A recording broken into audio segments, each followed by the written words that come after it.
Iglesia, buenos días. Dios me los bendiga grandemente en Cristo Jesús y que el Santo Espíritu de Dios nos ayude a todos a entender esta palabra. ¿Qué hace un discípulo? Qué buen interrogante. Vamos a Lucas 6:40. El discípulo no es superior a su maestro, mas todo el que fuere perfeccionado será como su maestro. Padre, te damos gracias. Se habla de tanto de la perfección que no existe y que nos ha hablado tanto la palabra, que el discípulo va a ser perfeccionado para que se parezca a su maestro. No es después de muerto, es ahora en vida que vamos a lograrlo en el nombre de Jesús y con la ayuda de su Santo Espíritu. Amén y amén. Bienvenidos. Mire que cuando leemos la Biblia detenidamente, el discípulo no es superior a su maestro. Yo no puedo hacer cosas más grandes que Cristo. En el nombre de Él es que lo puedo hacer todo, pero el que lo hace es Él. Mas todo el que fuere perfeccionado será como su maestro. Perfeccionado en la fe. Dice que seguiremos la estatura de Cristo, en la mansedumbre, en la humildad, en la obediencia. Porque usted no anda buscando esta perfección en un quirófano o en un gimnasio.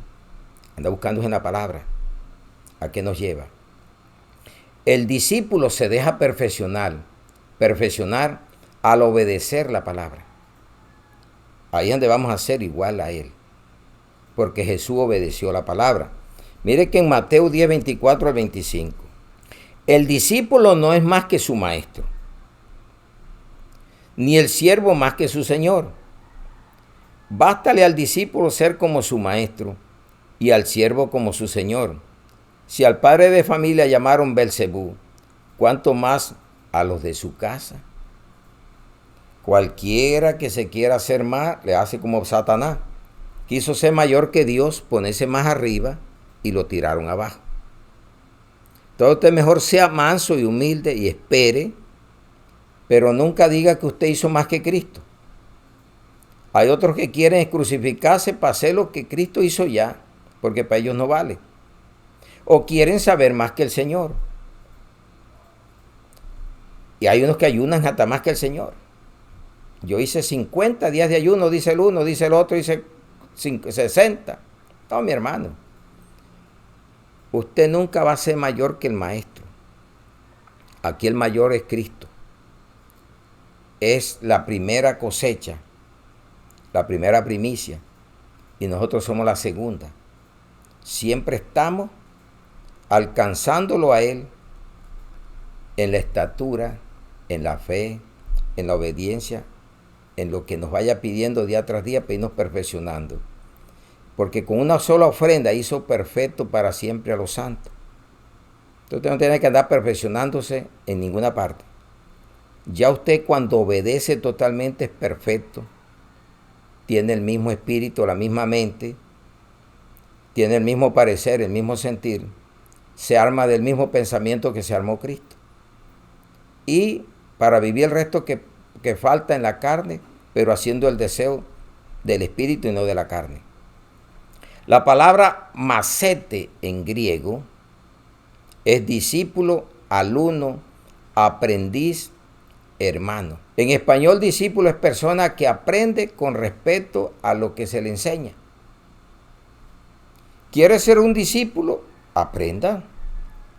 Hoy se te está hablando esta palabra y te hace una pregunta: ¿qué hago yo para ser discípulo? Porque hasta el diablo cree y tiembla, los demonios creen y tiemblan. En Santiago 2:19 lo vas a encontrar. Ahora, ¿qué haces? Un interrogante, ¿qué hace? Se niega a sí mismo. Eso es lo que hace un discípulo. Mateo 16, 24 al 25. Entonces Jesús dijo a sus discípulos: si alguno quiere venir en pos de mí, niéguese a sí mismo y tome su cruz y sígame. Porque todo el que quiera salvar su vida la perderá, pero todo el que pierda su vida por causa de mí la hallará. Niéguese. ¿Quiere ser un discípulo? Niéguese. ¿Quiere ser perfecto? Niéguese. Vamos a Lucas 14, 27 de este mismo inciso. Dice, y el que no lleva su cruz y viene en pos de mí, no puede ser mi discípulo. Ahora no te vayas ya una cruz en el hombro, que es lo que hacen muchos, a estarla paseando. Son las persecuciones que vienen. Es el amor a este mundo. Y no negarte y dejar tantas cosas que hay que dejar para ser discípulo de Cristo. Cristo se despojó, Pablo se despojó, y usted de qué no se ha despojado todavía, que todavía está pegado a este mundo, a esta vida. Hay cristianos que no quieren morir. Y la única forma de encontrarnos con Cristo es muriendo en el tiempo de Él. Pero vamos a morir. El problema es con quién vas a resucitar. Si no te negaste a las tradiciones, al mundo, a los placeres, te perdiste porque no fuiste nunca un discípulo, un meramente creyente. Y ve que el hecho que usted diga yo creo en Dios no le garantiza porque no lo sigue. La gente dice yo creo pero no lo sigue. Y la oveja oye y sigue, la cabra oye pero no sigue. Mire lo que nos dice aquí esta palabra en Santiago 2:19. ¿Tú crees que Dios es uno? Bien haces. También los demonios creen y tiemblan. Entonces, si yo creo que debo de negarme a mí mismo, entonces pasamos al segundo punto. Aborrecer. Y vamos a ver lo que nos dice Lucas 14:26. Si alguno viene a mí y no aborrece a su padre y madre y mujer e hijos y hermanos y hermanas y aún también su propia vida, no puede ser mi discípulo. Este aborrecer muchos la malinterpretan. Este aborrecer no es de odio, es de amar más o amar menos. ¿A quién? A tu familia. Porque te estás formando un ídolo cuando tú dices yo adoro mi mujer, mis hijos, mi madre, mi padre. No, el que hay que adorar es a Dios. Y vamos a probar lo que este no es de odio, sino de amar más o amar menos. Vamos a Mateo 10, 34 al 39. Jesús causa de división. Eso es lo que se refiere a aborrecer. Que yo no puedo seguir amando lo que yo hacía antes. Idolatría, fiestas mundanas y tantas cosas. Yo debo de aborrecer aquello. Y debo de amar por encima de todas las cosas a mi Dios y segundo a mi prójimo. Vamos a lo que nos dice la palabra en Mateo 10, 34 al 39. No penséis que he venido para traer paz a la tierra. No he venido para traer paz, sino espada. Porque he venido para poner en disensión o en división al hombre contra su padre, a la hija contra su madre y a la nuera contra su suegra. Y los enemigos del hombre serán los de su casa. El que ama a padre o a madre más que a mí, ahí sí está. No lo vas a aborrecer porque vas a tener dos familias. Tienes que seguirlos amando. Y si no, ¿cómo te los ganaría para Cristo? Dice, el que ama a padre o a madre más que a mí no es digno de mí. Y el que ama a hijo o a hija más que a mí no es digno de mí. Y el que no toma su cruz y sigue en pos de mí no es digno de mí. El que haya su vida la perderá. El que pierda su vida por causa de mí la hallará. Mire un discípulo lo que tiene que hacer. Aborrecer todo aquello que antes te parecía bueno. Y eso es lo que trae la división. Y sabe, parece que se contradicen, ¿no? Jesús siendo el príncipe de paz, ¿cómo me va a traer guerra? Entonces cuando nosotros miramos la palabra, ¿por qué no hay paz? Porque comienza la división cuando tú te vuelves cristiano. Te rechazan desde adentro hacia afuera de la casa. Y el otro dice que ama a Dios, pero ¿cuál Dios? Si no está amando verdaderamente. Entonces Jesús causa división. Entonces, ¿quién es el hermano y la madre de Jesús? Vamos a Mateo 12, 46 al 50. La madre y los hermanos de Jesús. Mientras él aún hablaba a la gente, he aquí su madre y sus hermanos estaban afuera y le querían hablar. Y dijo uno, he aquí tu madre y tus hermanos están afuera y te quieren hablar. Respondiendo él al que le decía esto, dijo, ¿quién es mi madre y quiénes son mis hermanos? Y extendiendo su mano hacia sus discípulos, dijo, he aquí mi madre y mis hermanos. Porque todo aquel que hace la voluntad de mi Padre, que está en los cielos, es mi hermano y mi hermana y mi madre. ¿Sí ve qué es lo que causa a lo que se llama aborrecer? Que no es de odio, sino que te divide. Cuando uno acepta a Cristo, hasta los hijos, si no son cristianos, se dividen. Pero usted no pierde la esperanza y sigue orando hasta que Dios le da la victoria. El Espíritu Santo los convence y usted deja de dar mal testimonio. Pero usted nunca puede poner a alguien por encima de Dios, porque es idolatría. Entonces, si usted lee bien el versículo y suma, que son los evangelios sinópticos, que usted va a encontrar la parábola del sembrador en los 3 evangelios. Ya en Juan cambia porque es el lenguaje del amor. Entonces, ¿cómo lo habló Jesús en Mateo y cómo lo habló en Lucas? En Lucas dijo el que no aborrezca, en Mateo dijo el que ame más a padre o a madre, a mujer e hijo. Ya me da comprensión la palabra y que por causa de él va a haber división y que cuando ya llegamos a Cristo, el hermano mío en la fe, sin dejar de tener los otros hermanos, pero el que va conmigo para el cielo, si no se arrepienten los que tengo en la sangre o en la carne, se pierden. No voy a dejar de amarlo, no los voy a aborrecer porque sea cristiano, al contrario.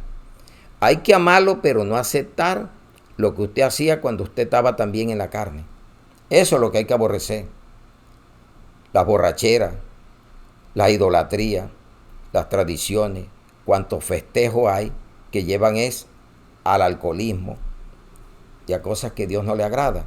Ese es el cambio que debemos de hacer. Entonces, ¿qué hace un discípulo?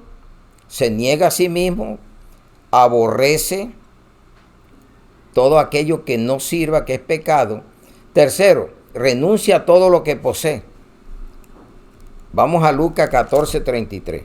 Así pues, cualquiera de vosotros que no renuncia a todo lo que posee, no puede ser mi discípulo. ¿A dónde están las grandes mansiones? ¿A dónde están las grandes propiedades que dejó Pedro, que dejó Juan?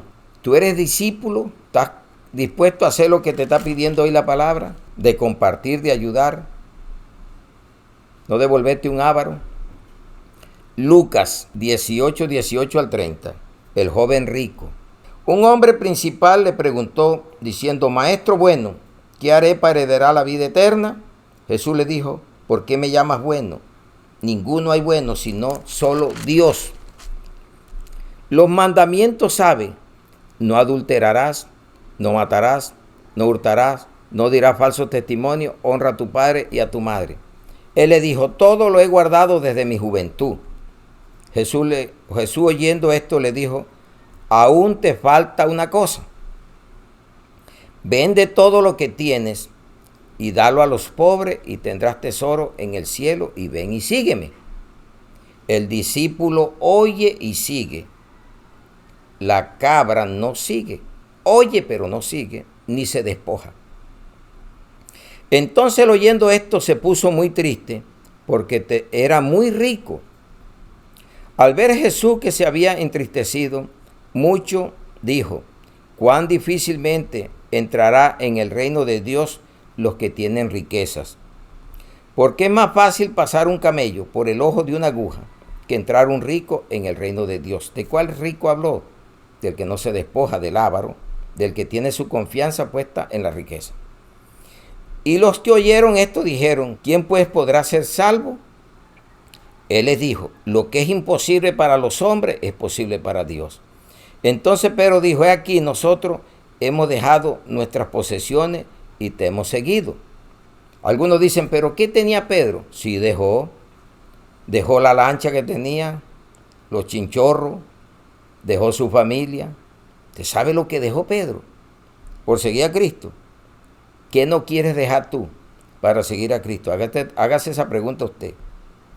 Dice, y él le dijo, de cierto os digo que no hay nadie que haya dejado casa, o padre, o madre, o mujer, o hijo, por el reino de Dios, que no haya recibir mucho más en este tiempo y en el siglo venidero la vida eterna.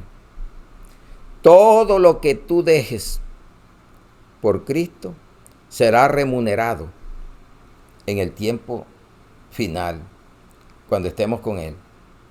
Y nos dará la gran bendición de juzgar a las 12 tribus de Israel. ¿Estás dispuesto a renunciar? ¿A hacerte un discípulo de Cristo? Tienes que negarte a ti mismo. Tienes que negar la avaricia. Tienes que negar el egocentrismo que tienes.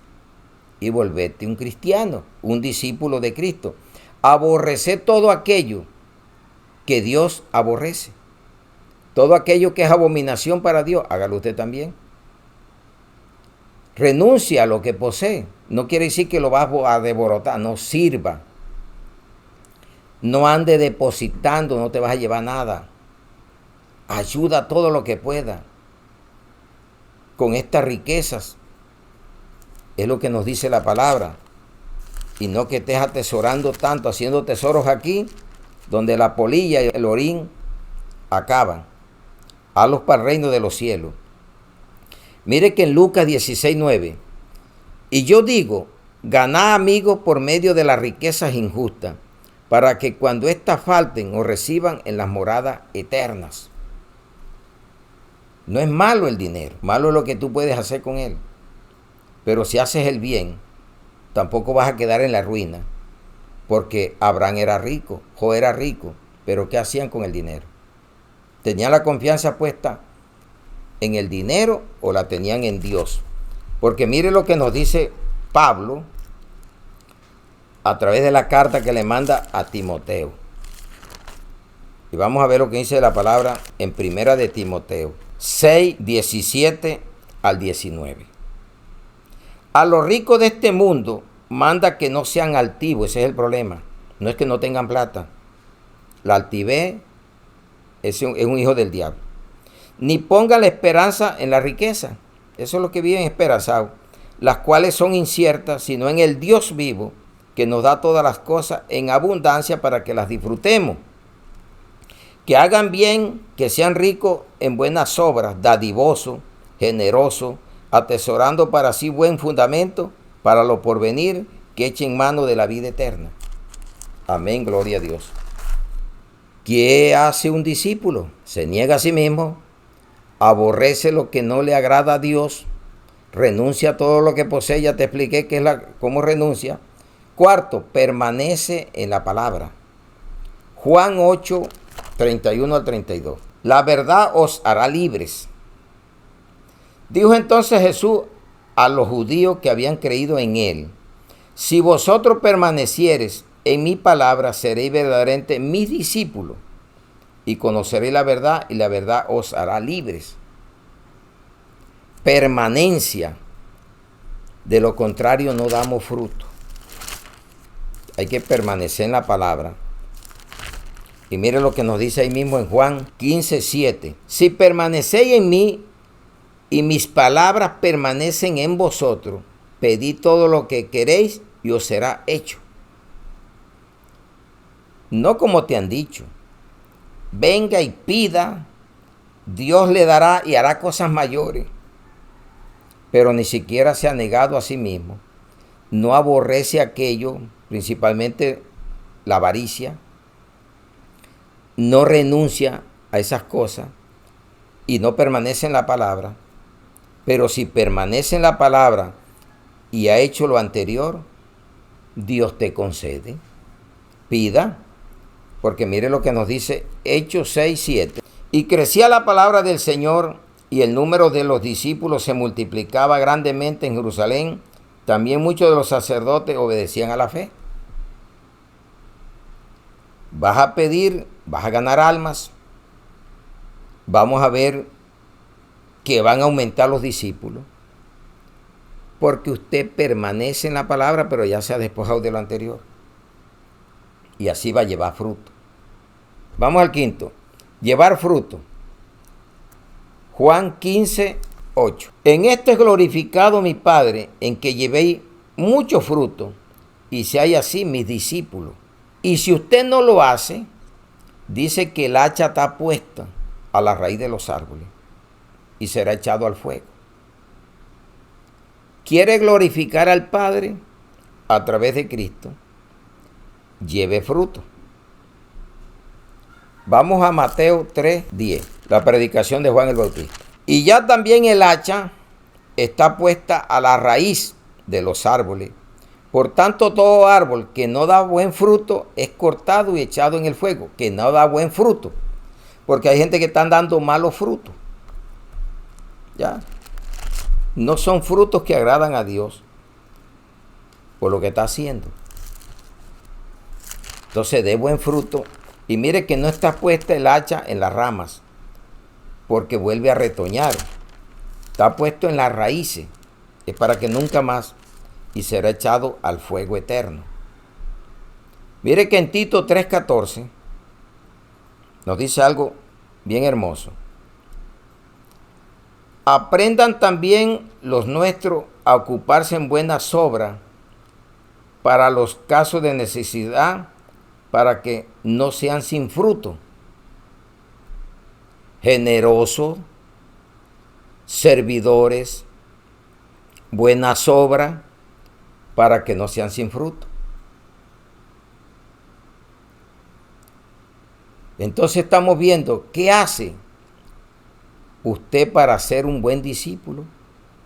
Se niega a sí mismo, aborrecer, renunciar a todo lo que posee. Tiene la explicación bien dada. Permanecer en la palabra, llevar fruto.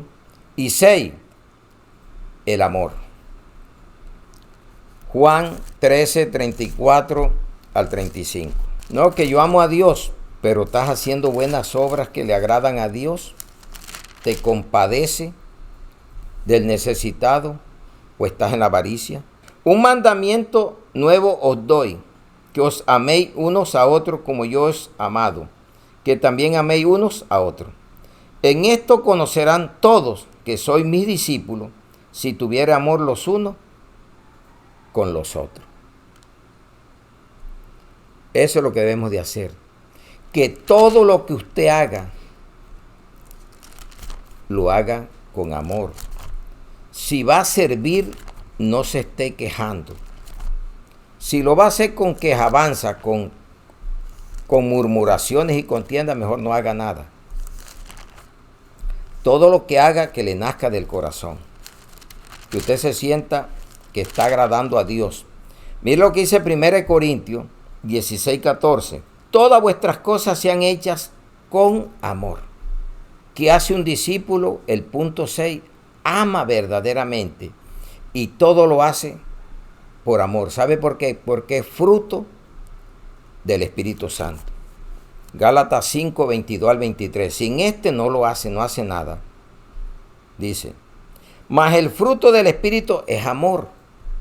El amor te va a dar gozo, te va a dar paz, paciencia, benignidad, bondad, fe, mansedumbre, templanza. Contra tales cosas no hay ley. Gálatas 5, 22 al 23. ¿Sabe por qué hace usted eso ya? Porque el amor de Dios fue derramado en su vida. ¿Quiere paz? El Espíritu te lo da a través del amor, que tú lo aceptes verdaderamente. Romanos 5:5 dice, y la esperanza no avergüenza, porque el amor de Dios ha sido derramado en nuestros corazones por el Espíritu Santo que nos fue dado. Todo el mundo se llama discípulo. Hay mucho creyente, pero el discípulo da toda su vida. El discípulo se reproduce. El meramente creyente se estanca y da parte de su vida, pero no lo da todo. Cuando llega la prueba fuerte, no sigue. Los discípulos vamos hasta el final. 7. Hay que hacer discípulos. Da de gracia lo que recibiste de gracia. Esa es la gran comisión. Y de pronto tú no estás mostrando que eres un discípulo. Porque llevas tantos años en la iglesia y no has ganado una alma para Cristo. Y hay que hacerlo porque es un mandato de Jesucristo a sus discípulos. Vamos a Mateo 28, 19 al 20. La gran comisión.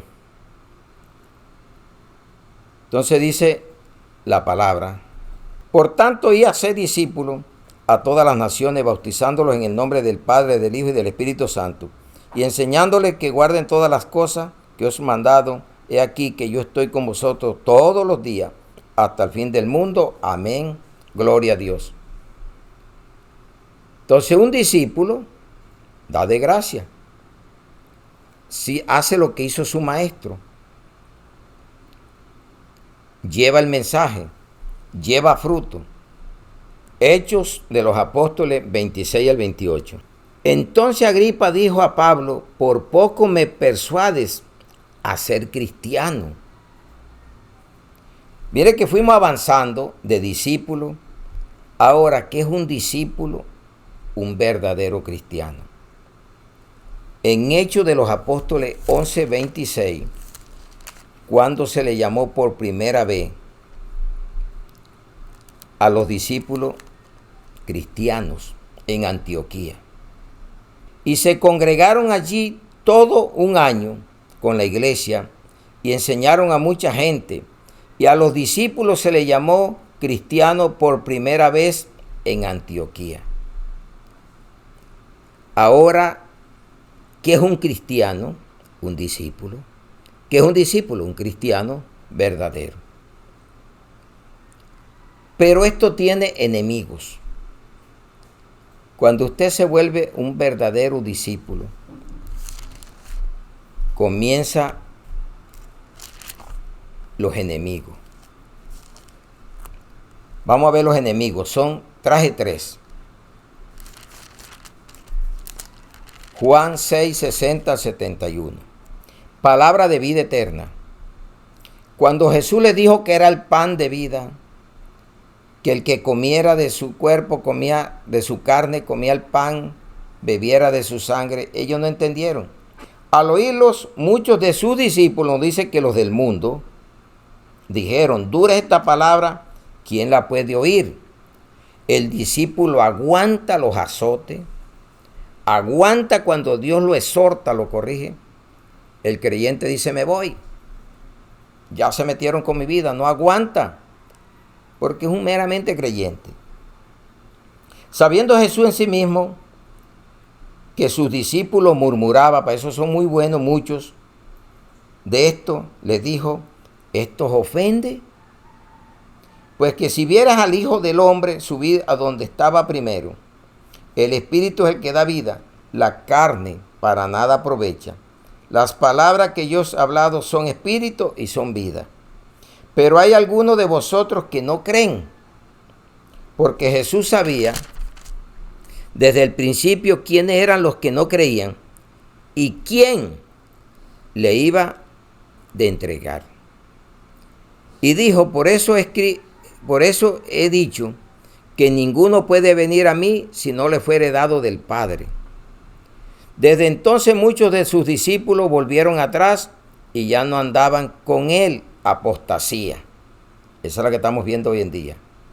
Se están yendo del camino de Cristo a buscar lo que le agrada a la carne.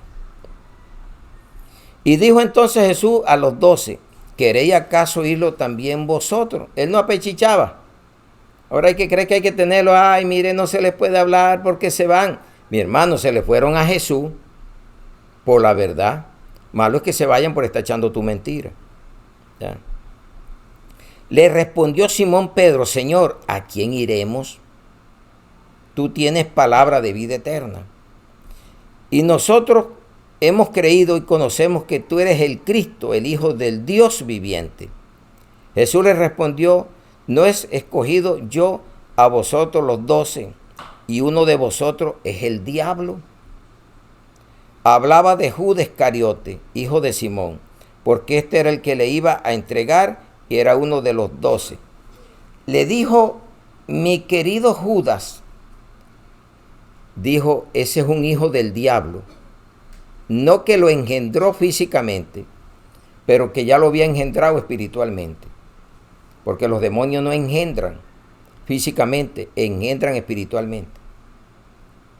Locuras que hablan, que dicen que Caín se acostó Eva con el diablo para tener a Caín. Esos son herejías. Ahora andan buscando lo que no dice la Biblia para pervertir a la gente, pero allá el que se la crea. Entonces, ¿qué le dijo? La incredulidad de ustedes los lleva a volverse atrás. Porque si no creen, es incredulidad. Segundo, el miedo. Juan 19, 38 al 40. Jesús es el que nos lleva a la vida eterna. Entonces, si usted no cree, nunca la va a alcanzar. Dice la palabra, después de todo esto, José de Arimatea, que era discípulo de Jesús, pero secretamente, por miedo de los judíos. El miedo no te deja hablar públicamente que eres un discípulo. Ahora no es el miedo a los judíos, ahora el miedo a la familia, el miedo al que dirán, miedo a quién. Si tú dices que tienes paz y la paz dice que no se turbe vuestro corazón ni tengáis miedos, esa es la paz que da Cristo. Pero secretamente por miedo de los judíos, rogó a Pilato que le permitiese llevar el cuerpo de Jesús, y Pilato lo concedió. Entonces vino y se llevó el cuerpo de Jesús. También Nicodemo, el que antes había visitado a Jesús de noche, vino trayendo un compuesto de mirra y de aloes con 100 libras. José de Arimatea secretamente, Nicodemo, por miedo. ¿Cuántos hoy no se vuelven discípulos o se vuelven cristianos verdaderos? Por incredulidad, primer punto, y por el miedo al que dirán. Tercero, lobos y perversos. Hechos 20, 29 al 30. Porque yo sé que después de mi partida entrarán en medio de vosotros lobos rapaces, que no perdonarán al rebaño. Y de vosotros mismos se levantarán hombres que hablen cosas perversas para arrastrar tras sí a los discípulos. Ellos no vienen por cabra, ellos vienen por discípulos. Y ellos no andan metiéndose en doctrinas de demonios ni en doctrinas de hombres. Ellos tratan de infiltrarse en la doctrina de Jesucristo, en la verdad. Y mire que quedó dicho en las señales de los últimos tiempos, en Mateo 24, 24, que nos dijo Jesús, lo que está diciendo Pablo. Dice, porque se levantarán falsos cristos y falsos profetas, y harán grandes señales y prodigios, de tal manera que engañarán, si fuere posible, aún a los escogidos. ¿Y quiénes son los escogidos? Los discípulos, los verdaderos creyentes, los verdaderos cristianos. A esos son que van a engañar, porque el que está en engaño, está en engaño. Y eso fue lo que dijo Jesús, tengan cuidado que nadie los engañe. Vamos a leérselo aquí mismo. En 24 de aquí de Mateo, 24:4, respondiendo Jesús les dijo, mirad que nadie os engañe. ¿Usted sabe la gente que está siendo engañada hoy? ¿Y usted cree que es un discípulo o un cristiano?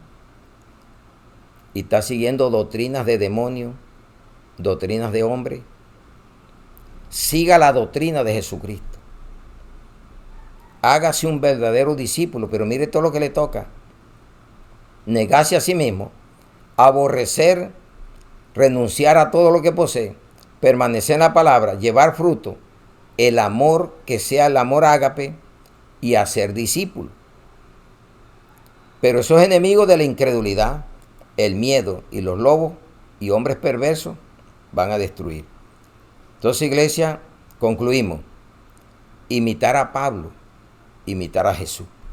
Ah, pero es que yo puedo imitar a Jesús, entonces vamos a imitar a Pablo. Vamos a ver qué hizo Pablo. En Filipenses 3, 7 al 8. Pero cuántas cosas eran para mí ganancias como las anteriores. Las he estimado como pérdida por amor de Cristo. Y ciertamente aún estimo todas las cosas como pérdida por la excelencia del conocimiento de Cristo Jesús, mi Señor, por amor del cual lo he perdido todo y lo tengo por basura para ganar a Cristo. Y el 9, y ser hallado en Él, no teniendo mi propia justicia, que es por la ley, sino que es lo que es por la fe de Cristo, la justicia que es de Dios por la fe. Entonces, iglesia, haga como Pablo, haga como Jesús, que se despojó. Pablo se despojó de las tradiciones, se despojó de ese judaísmo que llevaba y de tantas riquezas, de tantos bienes, y mire, por seguir a Cristo, se volvió un verdadero discípulo, un verdadero creyente. Y haga como Pedro. Primera de Pedro 4:16. Los dos apóstoles, el que llevó al cielo y al que le entregó las llaves de los fundamentos de la iglesia. Mire lo que anda diciendo en Primera de Pedro 4:16. Pero si alguno padece como cristiano, no se avergüence, sino glorifique a Dios por ello. Van a venir persecuciones, padecimientos, pero no se avergüence. Que le digan lo que le quieran decir, pero crean la palabra. ¿Qué hace un discípulo? Bastante claro que se explicó hoy con el poder del Santo Espíritu de Dios, para que sea entendible para todos. Entonces, iglesia, que Dios me los bendiga y siempre dele la gloria y la honra al Señor por la palabra que escucha y medita en su corazón. Oremos. Padre, te damos gracias por esta bendita palabra en el nombre de Jesús. Que tu Santo Espíritu nos ayude, nos ilumine y que pueda llegar a muchos y cambiar sus vidas. Pasar de un meramente creyente a ser un discípulo y que el mundo le pueda decir, verdaderamente tú eres un cristiano, un seguidor de Cristo. Gracias, Señor. Gracias por todo. Ponemos esta bendita palabra, Señor, para que llegue a las autoridades, llegue al médico, al enfermo, llegue a la familia en la fe, llegue a la familia en carne y puedan salir de las tinieblas a la luz y pueda transformar a muchos que todavía viven un evangelio light, que todavía viven bajo la avaricia, no se han despojado de tantas cosas de este mundo y puedan vivir el cristiano verdadero, el cristianismo verdadero, aquel que es perseguido, aquel que es ultrajado, pero sabemos que Cristo nos da siempre la victoria a pesar de tantas cosas, porque con Cristo somos más que vencedores y todas las cosas nos ayudan a bien a los que lo amamos. Gracias por todo, Señor. Te amamos, te adoramos y te glorificamos. Ponemos esta palabra en el nombre del Padre, del Hijo y del Espíritu Santo en Cristo Jesús. Amén y amén. Un aplauso al que nos hizo discípulos, a nuestro Señor Jesucristo, y vamos cada día alcanzando la perfección. Amén y amén.